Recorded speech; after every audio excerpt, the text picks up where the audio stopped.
మీరు నాకు ఓటేయండి. నేను గద్దెనెక్కిన మరుక్షణమే సోనియా గాంధీ గారి బర్త్డే డిసెంబర్ 9 నాడు వెంటనే సంతకం పెడతా, 2 లక్షల రుణమాఫీ చేస్తా అని చెప్పిండు. మరి ఇవాళ రాష్ట్ర వ్యాప్తంగా రైతులు ఉడికిపోతా ఉన్నారు, రగిలిపోతా ఉన్నారు.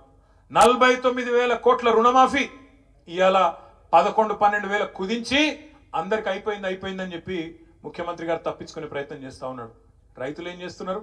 వాళ్ళ పొలాల్లో నిలబడి సెల్ఫీలు దిగి ఇగో ముఖ్యమంత్రి నాకు కాలేదు రుణమాఫీ అని చెప్పి ఇవాళ గ్రామాన రైతులు సెల్ఫీ ఫోటోలు పెట్టి చేతనైతే షరతులు లేకుండా రుణమాఫీ చేయమని చెప్పి రైతులు నిలదీస్తా ఉన్నారు.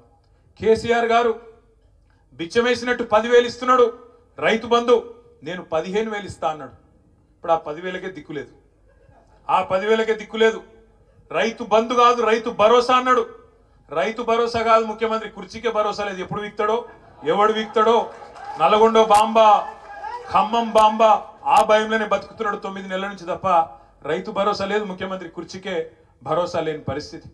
ఆడపిల్లల పెళ్లిలకు డైలాగ్ కొట్టిండు. కేసీఆర్ 1,00,000 రూపాయలు ఇస్తున్నాడు, నేను తులం బంగారం ఇస్తా అన్నాడు.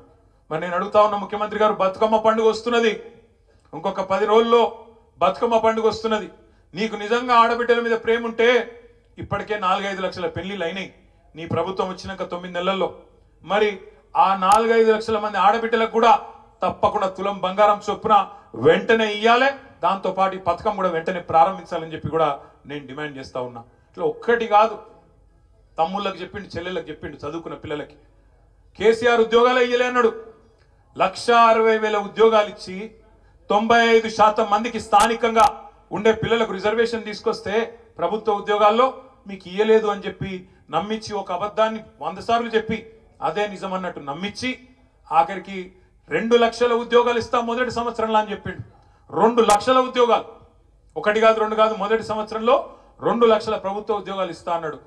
రాహుల్ గాంధీని తెచ్చిండు అశోక్ నగర్. అక్కడ అశోక్ నగర్లో ఛాయ్ తాక్కుంటా రాహుల్ గాంధీ టీ షర్ట్ వేసుకొని జీన్స్ ప్యాంట్ వేసుకొని పిల్లల్లో కలిసిపోయినట్టు యాక్టింగ్ చేసి నేను ఇస్తా మీకు ఎందుకు 2 లక్షల ఉద్యోగాలు అన్నాడు. 2 ఉద్యోగాలు కూడా ఇవ్వలే. ఈ రోజుకు మనం ఇచ్చిన ఉద్యోగాలకు ఈయన పోయి కాగితాలు ఇచ్చుకుంటా అవి నేను ఇచ్చిన అని చెప్తున్నాడు. చెప్పేందుకన్నా కొద్దిగా సిగ్గుండాలనా? ఇప్పుడు ఒక ఉద్యోగం ఇవ్వాలంటే ఏం చేయాలి? మొదలు నోటిఫికేషన్ ఇవ్వాలి, తర్వాత పరీక్ష పెట్టాలి, ఆ తర్వాత అవసరమైతే ఇంటర్వ్యూ పెట్టాలి, ఆ తర్వాత లెటర్ ఇవ్వాలి. ముఖ్యమంత్రి కథ ఎట్లుందంటే ఆయన ఉద్యోగాలు ఇచ్చేసినట, 30,000 ఇచ్చేసినా 65,000 ఇచ్చేసినా నోటి మాటగా చెప్పేస్తున్నాడు. పెళ్లి కాలే, సంసారం చేయలే, కానీ పిల్లలు పుట్టినట. ఇది ఎక్కడ లెక్క? నోటిఫికేషన్ ఇవ్వలే, పరీక్ష పెట్టలే, మరి ఉద్యోగం ఎడికెళ్ళి ఇచ్చినావు అంటే చెప్పాడు, చెప్పవా అంటే చెప్పాడు. అట్లెట్లా అంటే అట్లే దబాయించుడు, ఇష్టం వచ్చినట్టు మాట్లాడుడు, ఒరులుడు, రోజు తెల్లారేసే కేసీఆర్ను బూతులు తిట్టుడు తప్ప ఈ 9-10 నెలల్లో చేసిన పని మాత్రం ఒక్కటి కూడా లేదు. ఇంకొక మాట ఇప్పుడు అక్క చెప్పింది, నేను కూడా మీ అందరికి గుర్తు చేస్తా ఉన్నా. హైదరాబాద్లో మనం ఒక్క సీటు కూడా పొల్లుకోకుండా, కాంగ్రెస్కి ఒక్క సీటు రాకుండా క్లీన్ స్వీప్ చేసినాం. మీ అందరి దయతో, మీ అందరి ఆశీర్వాదంతో ఒక్కొక్క సీట్లో ఏం మెజారిటీలు అవి? కుత్బుల్లాపూర్లో 85,000, కుకట్పల్లిలో 72,000, అక్క దగ్గర 50,000, మీ శేర్లింగంపల్లిలో కూడా మొన్న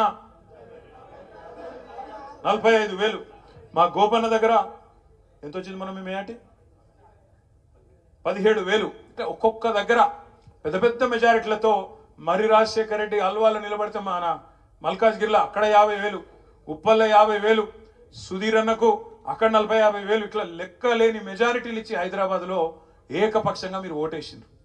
ఏం చేసిండు? అందుకే ముఖ్యమంత్రి పగబట్టిండు. హైదరాబాద్ వాళ్ళు నాకు ఓటేయలే, వీళ్ళ సంగతి చెప్పాలని డిసైడ్ అయింది. అవి ఏం చేస్తున్నాడు?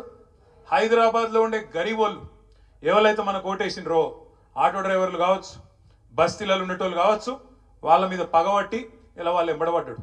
నేను ఒక్క మాట అడుగుతున్నా, దయచేసి ఆలోచన చేయండి. ఈ ముఖ్యమంత్రికి నిజంగానే చిత్తశుద్ధి ఉంటే, నిజాయితీ ఉంటే, వాళ్ళ అన్నగానికి ఒక న్యాయం ఉంటుంది, మరి గల్లీలలో గరీబ్ వాళ్ళు ఉండే గల్లీలలో ఉండే పేదవాళ్ళకు ఒక న్యాయం ఉంటుందా?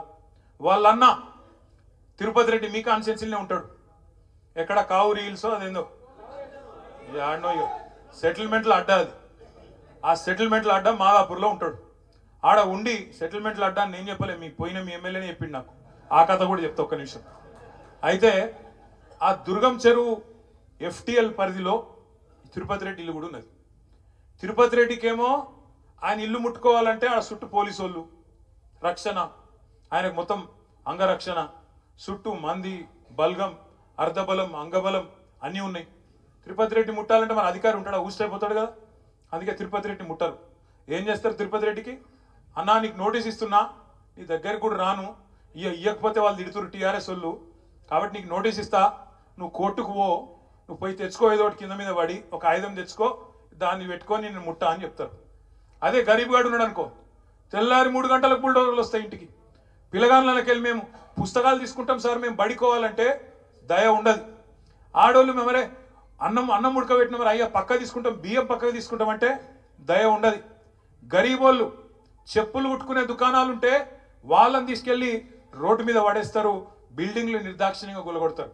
అదే తిరుపతి రెడ్డికి ఒక న్యాయం పెద్దోనికి, పేదవానికేమో బుల్డోజర్లతోని, అది కూడా కోర్టు పని చేయని శనివారం ఆదివారం వచ్చి సాయంత్రం పూట పొద్దున పూట వచ్చి కూలగొట్టి నిర్దాక్షిణ్యంగా రోడ్ల మీద పడేస్తా ఉన్నారు.